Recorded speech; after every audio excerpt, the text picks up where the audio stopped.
Okey. Hari ni muka okey tak jadi biru. Muka smooth hari ni. Tidak smooth.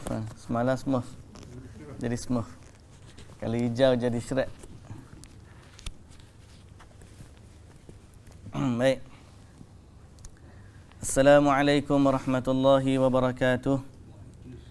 Bismillahirrahmanirrahim. Alhamdulillah wassalatu wassalamu ala Rasulillah wa ala alihi wa sahbihi ajma'in. Rabbi syrah li sadri wa yassir li amri wahlul 'uqdatan min lisani yafqahu qawli, amma ba'du. Puji dan syukur bagi Allah Subhanahu wa taala, selawat dan salam atas Nabi kita Muhammad sallallahu alaihi wasallam, juga atas ahli keluarga baginda, para sahabatnya dan para pengikutnya sehinggalah ke hari kiamat. Alhamdulillah. Tuan-tuan muslimin dan muslimat yang dirahmati Allah, alhamdulillah, pada hari ini kita kembali bertemu dalam siri tadabbur atau tadarus dan tadabbur. Tadarus dan tadabbur dari surah Yusuf.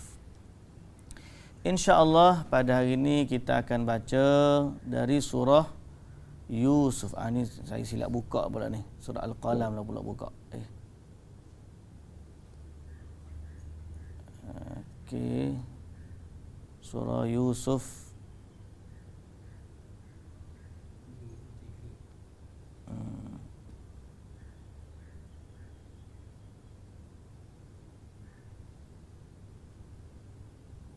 Okey, surah Yusuf ayat 53. Okey, sama-sama kita baca insya-Allah. A'udzu billahi minasy syaithanir rajim.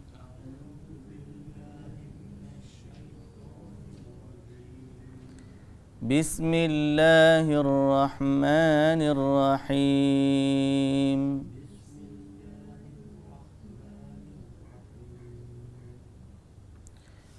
وَمَا أُبَرِّئُ نَفْسِي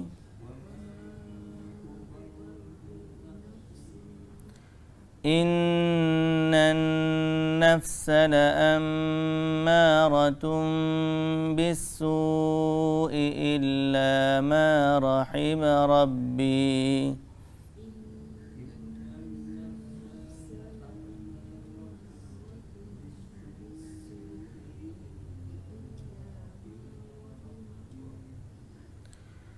Inna Rabbi ghafurur rahim.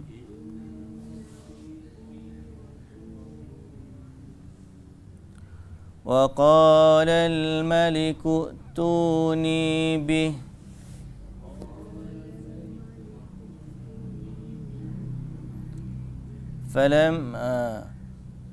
فوقال الملك ائتوني به أستخلصه لنفسي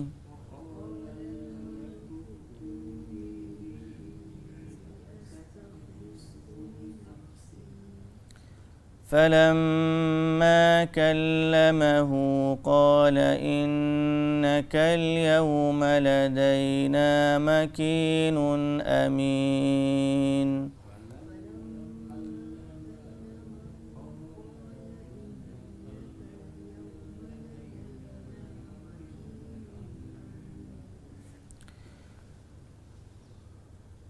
قال اجعلني على خزائن الأرض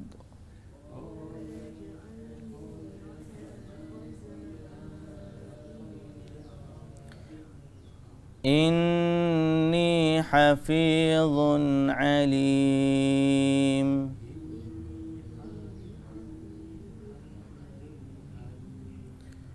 وكذلك مكنا ليوسف في الأرض يتبوأ منها حيث يشاء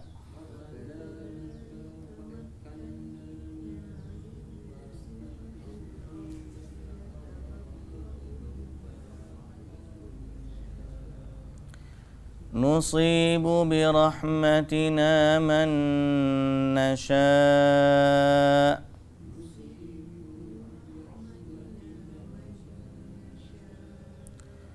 ولا نضيع أجر المحسنين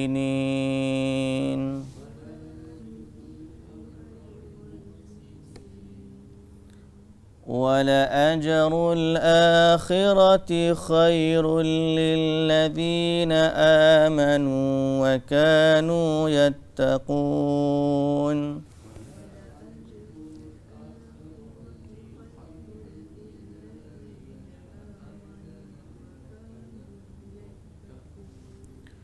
وجاء إخوة يوسف فدخلوا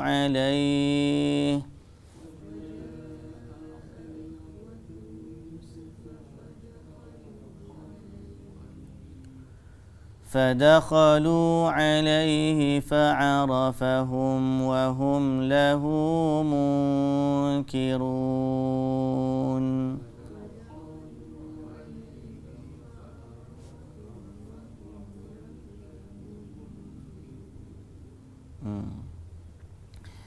Baik, bismillahirrahmanirrahim. Alhamdulillah wassalatu wassalamu ala Rasulillah wa ala alihi wa sahbihi ajma'in. Amma ba'du, tuan-tuan muslimin dan muslimat yang dirahmati Allah Subhanahu wa taala sekalian.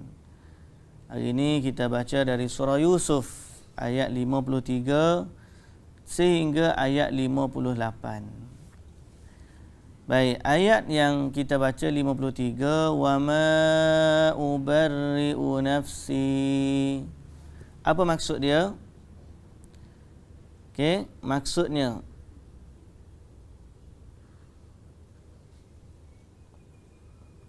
dan tiadalah aku berani membersihkan diriku. Dan tiadalah aku berani mensucikan diriku. Membersihkan atau mensucikan. Okay? Membersihkan atau mensucikan.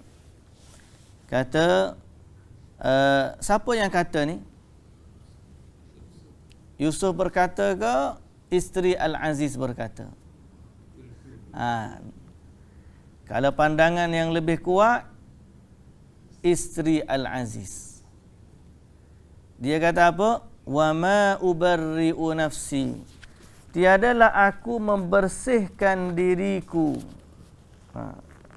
Yang aku pun bukan orang hak baik sangatlah. Maknanya bukanlah aku nak kata aku suci. Innan nafsa la ammaratum bisu. Sesungguhnya nafsu manusia itu sangat menyuruh melakukan kejahatan. Yang ni biasa kita guna perkataan nafsu ammarah. Apa maksud nafsu ammarah? Nafsu yang marah. Orang kita bila sebut nafsu ammarah tu berasa nafsu yang marah. Awak kena tahan nafsu ammarah. Nafsu ammarah. So tahan nafsu ammarah. Maksudnya dia faham nafsu ammarah ni nafsu yang menjadikan sifat dia tu marah, garang, bengis. Orang yang panas baran dipanggil nafsu ammarah. Sebenarnya nafsu ammarah tu bukan nafsu yang marah. Ammarah, ammar, roh tu di situ kerana muannas. Jiwa ni nafs, inna nafsa la ammarah. Jiwa ni dalam sudut bahasa dia adalah muannas, perempuan. Nafsu tu dari sudut bahasanya. Jadi roh di situ ta menunjukkan muannas. Perkataan yang sebenar daripada perkataan ammar, amara. Amarah ni maknanya menyuruh. Ammarah yang senantiasa menyuruh. Jadi sifat nafsu ni senantiasa menyuruh buat buruk. Itu maksud dia. Innan nafsa la ammaratum bisu. Sesungguhnya nafsu ni senantiasa menyuruh buat keburukan. Jadi dia kata, aku bukanlah orang yang suci. Kerana aku pun ada nafsu. Dan nafsu aku senantiasa suruh aku buat jahat. Illa ma rahima rabbi. Kecuali orang yang telah diberi rahmat oleh Tuhanku. Maka terselamatlah dia dari hasutan nafsu itu. Dari hasutan nafsu itu. Jadi kita nak selamat daripada nafsu ni, kena banyak berlindung dengan Allah Subhanahu wa taala. Okey, Nabi sallallahu alaihi wasallam ni senantiasa doa kepada Allah supaya Allah sucikan, jaga diri dia daripada nafsi. Allahumma ati nufusana taqwaha wa zakkiha anta khairu man zakkaha anta waliyuha wa maulaha. Okey, ya Allah, berilah kepada nafsu, jiwa kami ini takwanya, rasa takut kepada Allah. Wa zakkiha, sucikan nafsu. Anta khairu man zakkaha, engkaulah sebaik-baik yang menyucikan nafsu. Okey. Dan kemudian Nabi berlindung dengan nafsu yang tidak pernah puas. Allahumma inni a'udzubika min ilmin la yanfa'. Aku berlindung denganmu ya Allah daripada ilmu yang tidak bermanfaat. Wa min qalbin la yakhsha'. Dari hati yang tidak khusyuk. Wa min nafsin la tashba'. Dari nafsu yang tak pernah puas. Ada 1,000 tak cukup. Naik gaji jadi 3,000 tak cukup. Naik gaji jadi 10,000 tak cukup. Naik lagi gaji jadi 20,000 tak cukup juga. Nafsu tak pernah puas. Okey. Manusia ni sebenarnya kekayaan itu macam-macam, banyak jenis. Tapi bila dia tengok satu je sudut kekayaan tu, dia rasa tak puas, tak cukup. Padahal kalau dia tengok sudut-sudut yang lain, nescaya dia akan rasa sesungguhnya Allah dah bagi dia kekayaan yang banyak. Boleh sihat? Alhamdulillah sihat. Jadi kalau tak ada insurans pun tak apalah, tak semoga sihat. Ni kan, kalau tak bayar insurans, jadi nak nampak insurans. Allah bagi sihat tu alhamdulillah, lagi mahal daripada company insurans boleh offer. Kekayaan tu banyak sudut. Semalam ada seorang jemaah, bekas jemaah haji lah. Dia kata, dia ada dalam hidup dia tagline. Betul ke Ustaz dia? Dalam satu kekayaan ada 1,000,000 kemiskinan. Dan dalam satu kemiskinan ada 1,000,000 kekayaan. Tu tagline dia lah. Dia kata, betul ke Ustaz saya kata lagu tu? Betul ke tak? Jadi dia sebut apa? Dalam satu kemiskinan ada 1,000,000 kekayaan. Maknanya, orang miskin juga berhak untuk rasa kaya. Pasal apa? Kalau dia miskin dari sudut harta, boleh jadi dia kaya dari sudut ilmu. Dia kaya dari sudut kejiranan.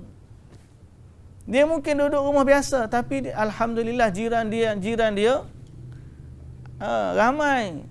Lagi ramai daripada jiran orang kaya. Maknanya orang miskin juga berhak untuk rasa kaya.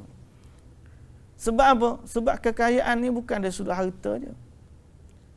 Saya pernah cerita sebelum daripada ni, seorang jemaah umrah cerita, dia jaga private jet. Hijrah dia ni jaga private jet. Ada 2 private helikopter, 1 kapal terbang kecil tu, private jet kecil, dan 1 private Boeing 737. Dia ada 5 dia jaga. Saya lupa satu lagi tu. Tapi dia kata, bos dia ni, pergi jalan, sama ada pergi jalan dengan family dia, ataupun kalau nak pergi mana, dia panggil saya. Saya ni jaga kapal terbang je. Bukan rakan bisnes, tapi dia tak suka orang lain, dia kata. Pasal apa? Orang lain ni dia rasa tak sesuai, tak tenang, dan dia tak rasa sincere tu. Orang hak nak berkawan dengan dia sebab kawan. So dia rasa orang duduk dekat dengan dia ni semua sebab duit. Pasal dia dah kaya, orang tu mari sebab duit je mari. Jadi kalau bagi nasihat aku gapo, dia tengok orang tu agak berpura-pura. Jadi kawan saya ni kata apa? Dia tak ada kawan, Ustaz. Dia tak ada kawan. Kawan dia saya. Jadi kalau dia pergi dengan family dia, kalau tidak dengan family dia, dia ajak saya. Jadi saya pun kadang-kadang bawa family dia bawa family kita pun. Pasal dia tak ada kawan. Saya kata lagu tu pula jadi orang kaya ni, susah. Kita tak kaya. Alhamdulillah kawan ramai. Betul tak? Pagi-pagi boleh makan roti canai. Makan lontong, makan nasi lemak, makan mi kicap. Alhamdulillah. Boleh main motor, start motor, kawan-kawan ada. Ramai. Alhamdulillah. Ada saudara mara. Ada orang kaya tapi dibuang keluarga. Duduk sorang-sorang tak ada. Betul lah dia kata apa? Dalam satu kemiskinan ada 1,000,000 atau 1,000 kekayaan. Pada sudut lain, dalam satu kekayaan ada juga 1,000,000 kemiskinan. Mungkin miskin kasih sayang. Duit banyak tapi anak-anak miskin kasih sayang. Makanan banyak rumah tapi kelaparan. Makanan banyak kelaparan. Apa siapa? Tak boleh makan belaka. Nak makan kau ni, kecil manis. Nak makan ni, kena uric acid. Makan kau ni, kolesterol tinggi. Makan kau ni. Akhir sekali lapar. Kena banyak. Kadang-kadang jiwa dia. Sebab tu Nabi SAW kata, ghinan nafs. Sesungguhnya kekayaan innal ghinan nafs. Kekayaan yang sebenar ialah kekayaan yang ada pada jiwa. Tapi nak kena jagalah jiwa tu. Allah Ta'ala lah kata, innan nafsa la ammaratun bisu illa ma rahima rabbi. Nafsu ni senantiasa suruh buat benda buruk, kecuali orang yang diberi rahmat oleh Tuhanku. Inna rabbi ghafurur rahim. Sesungguhnya Tuhanku maha pengampun lagi maha mengasihani. Baik. Wa qala al-maliku tuni bihi astakhlishu li nafsi. Dan berkatalah sang raja. Berkata sang raja setelah mendengar pengakuan perempuan-perempuan itu, bawalah Yusuf kepadaku. Jadi sebab tu kita kata perkataan sebelum ni adalah perkataan isteri Al-Aziz. Sebab masa tu Nabi Yusuf belum didatangkan depan raja. Dan perkataan yang ada sebelum ni adalah dialog antara wanita dengan raja. Dan Nabi Yusuf belum lagi ada masa tu. Jadi Ibnu Jarir At-Tabari memilih pandangan perkataan wa ma ubarri'u nafsi atau dzalika liya'lama anni lam akhunhu bil ghaib. Dua ayat sebelum ni merujuk kepada perkataan isteri Al-Aziz. Okay. Disebut dalam tafsir Misbahul Munir ni, ini pandangan yang lebih kuat. Kita tak nafi ada juga orang yang memahami sebagaimana Syekhul Islam Ibn Taymiyah kata ini adalah perkataan Nabi Yusuf. Ini adalah perkataan Nabi Yusuf. Wallahu ta'ala a'lam. Baik, jadi raja pun bila dengar pengakuan wanita-wanita tadi bahawa Yusuf tidak bersalah, lalu dia berkata, datangkan dia kepadaku. Dia kata dah sebelum ni, waktu dia takbir mimpi, dah kata dah, wa qala al-maliku tuni bih. Kata kepada raja, kata datangkan dia kepadaku. Tapi Yusuf kata, balik semula. Balik, tanya raja dulu apa cerita wanita-wanita yang potong jari mereka. Setelah dipanggil wanita itu, kemudian mereka mengaku Yusuf tak pernah buat salah. Maka raja kata, wa qala al-maliku tuni bihi astakhlisu li nafsi. Bawalah Yusuf kepadaku, aku hendak jadikan dia orang yang khas untuk aku bermesyuarat dengannya. Jadi aku nak panggil Yusuf, nak jadikan dia, nak berbicara dengan, nak jilsah khas dalam bahasa. Raja nak jumpa dia secara individu, secara special lah. Okay, individu pun kita kata, dia jadikan dia orang yang khas, aku nak bermesyuarat dengannya. Astakhlisu li nafsi. Terjemahan di situ apa? Aku akan memilih dia. Okey. Falamma kallamahu, maka lalu dibawalah Yusuf menghadap raja dan bercakaplah raja dengan Nabi Yusuf. Bila bercakap dengan Nabi Yusuf, raja rasa takjub dengan Nabi Yusuf. Raja rasa Yusuf ni bukan calang-calang orang.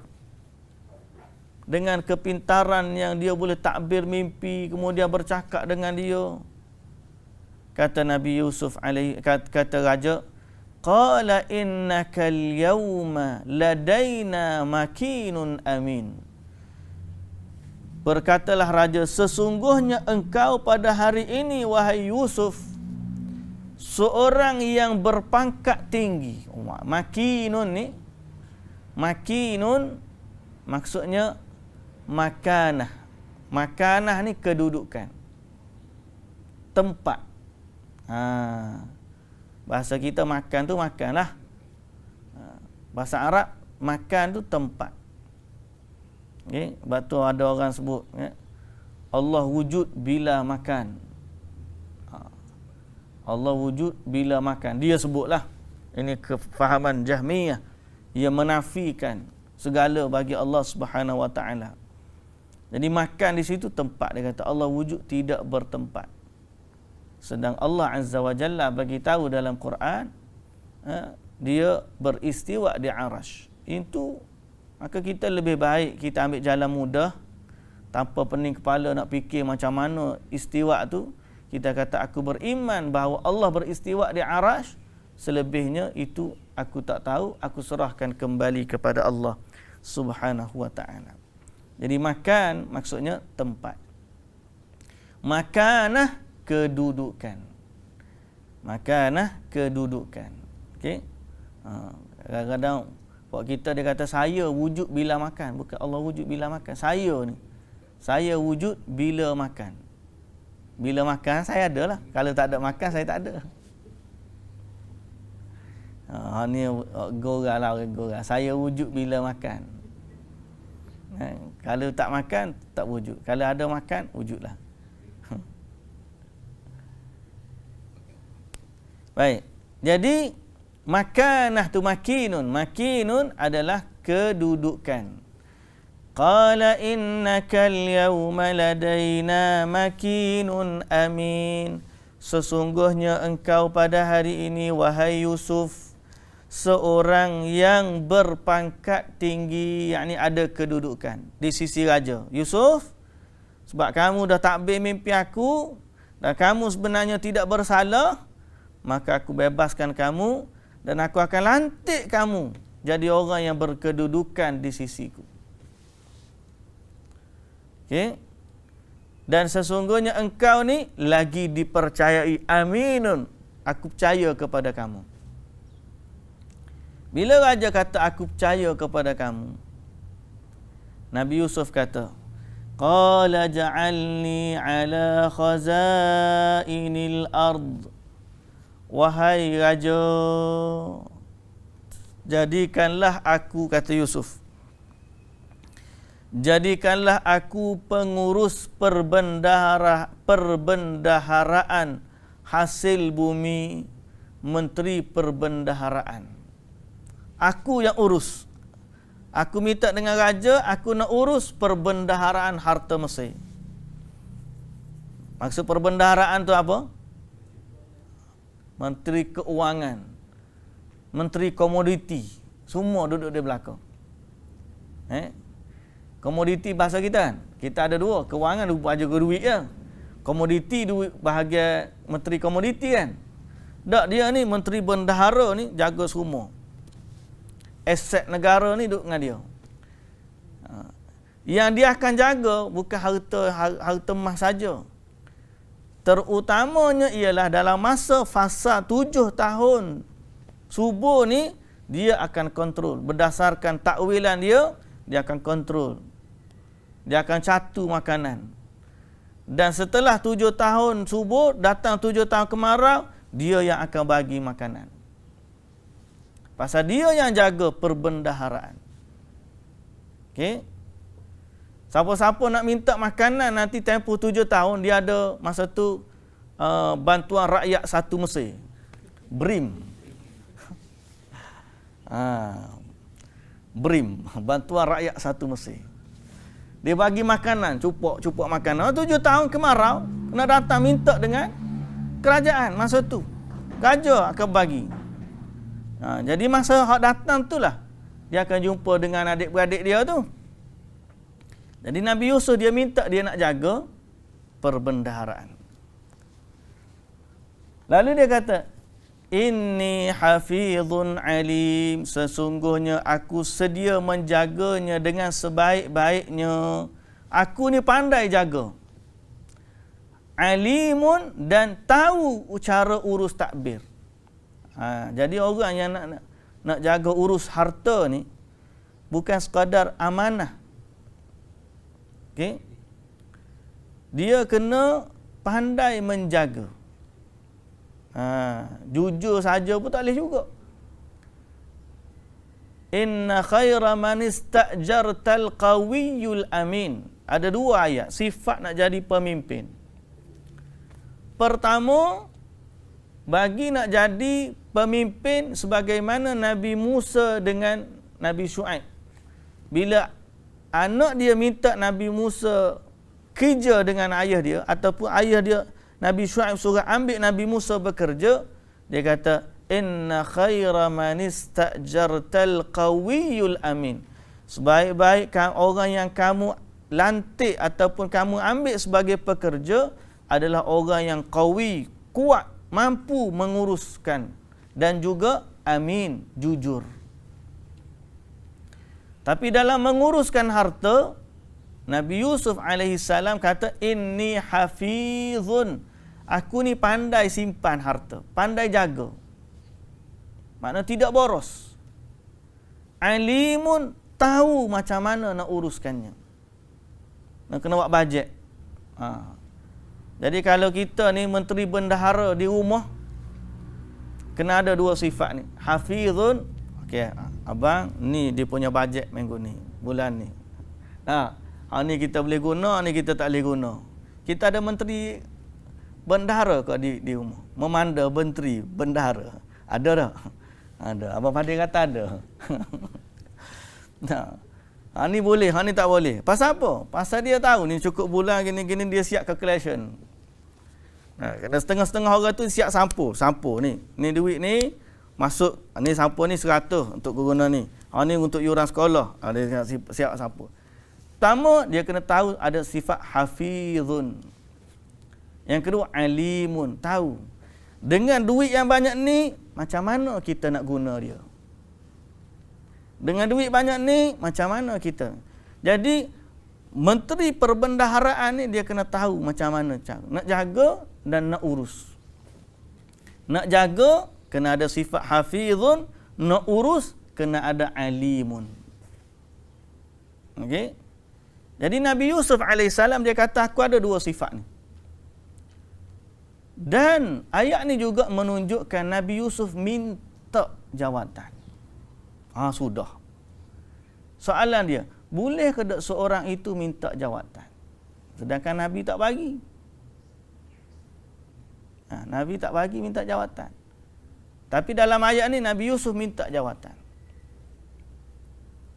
Okay. Bila Abu Dhar radhiyallahu anhu minta untuk dilantik jadi gubernur, Nabi kata, Ya Aba Dharrin, wahai Abu Dzar, sesungguhnya dia adalah amanah dan dia adalah khasarah,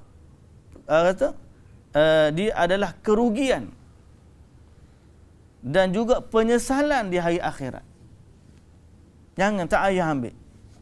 Abu Dzar tak payah ambil. Padahal dia minta.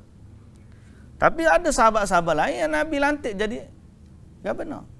Dalam ayat ni Nabi Yusuf AS minta dengan raja jadi menteri bendahara. Jadi persoalannya, macam mana kita nak harmonikan? Boleh ke tak boleh sebenarnya? Satu ayat kata boleh, satu ayat kata tak boleh.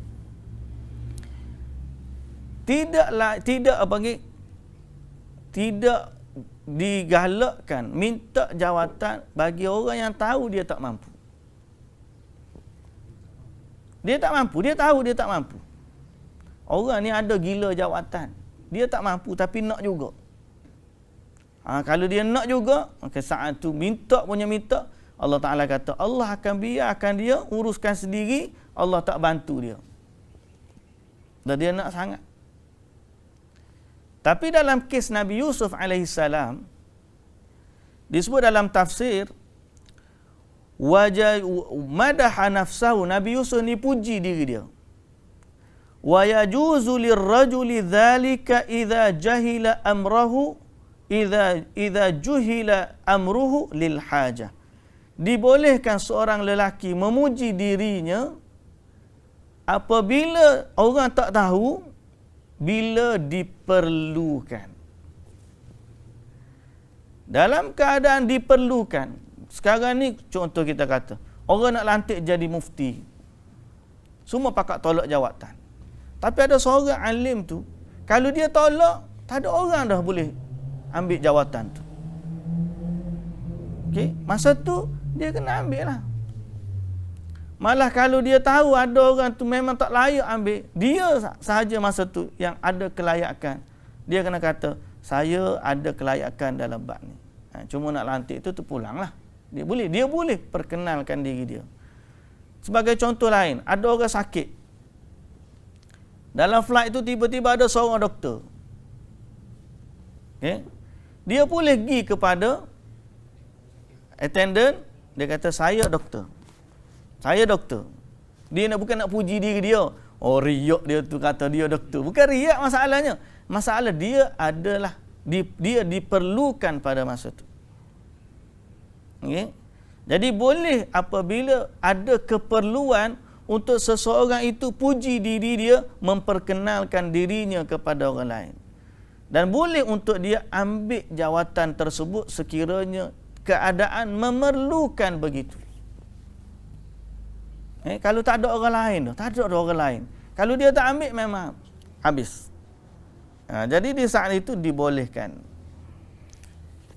Jadi kes Nabi Yusuf AS, dia yang tahu. Masa ni dia takwil mimpi dan dia kata, inni hafizun alim. Aku tahu dan juga aku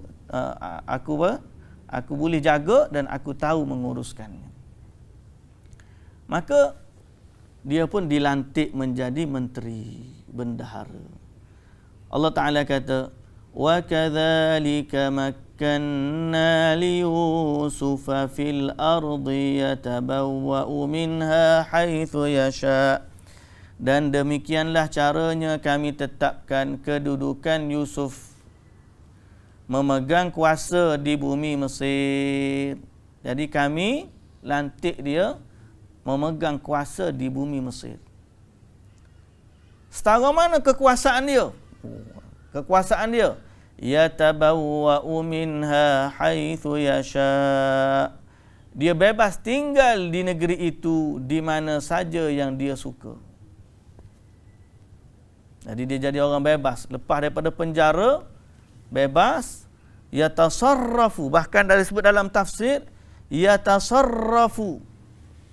Dia uruskan sebebas-bebasnya perbendaharaan. Tapi dengan sifat dua tadilah. Mana dia yang berkuasa secara mutlaknya.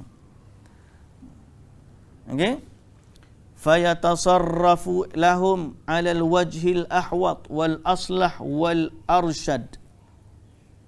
Okey. Lalu dia menguruskan untuk orang Mesir segala harta Mesir dengan sebaik-baiknya. Okey. Nusibu bi rahmatina man nasya, kata Allah. Okey. Kami limpahkan rahmat kami kepada siapa sahaja yang kami kehendaki. Wala nudhi'u ajral muhsinin, dan kami tidak mensia-siakan balasan baik bagi orang yang berbuat kebaikan. Jadi ayat ni Allah Ta'ala kata kami tak sia-siakan kesabaran dia lah. Kebaikan Nabi Yusuf kami tak sia-siakan. Apa yang telah Nabi Yusuf buat kebaikan? Kesabaran lah. Hak paling besar sekali. Sebelum daripada dilantik tu, apakah kebaikan Nabi Yusuf yang diceritakan dalam Quran? Kesabaran. Daripada dia dicampak kecil lagi, sabar dia. Allah uji dia, campak dalam perigi. Kemudian dijual sebagai hamba. Kemudian digoda oleh isteri Al-Aziz. Kemudian dipenjara pula 7 tahun. Allah Ta'ala kata, wala nudhi'u ajral muhsinin. Kami tidak sia-siakan, okay, balasan bagi orang yang berbuat kebaikan.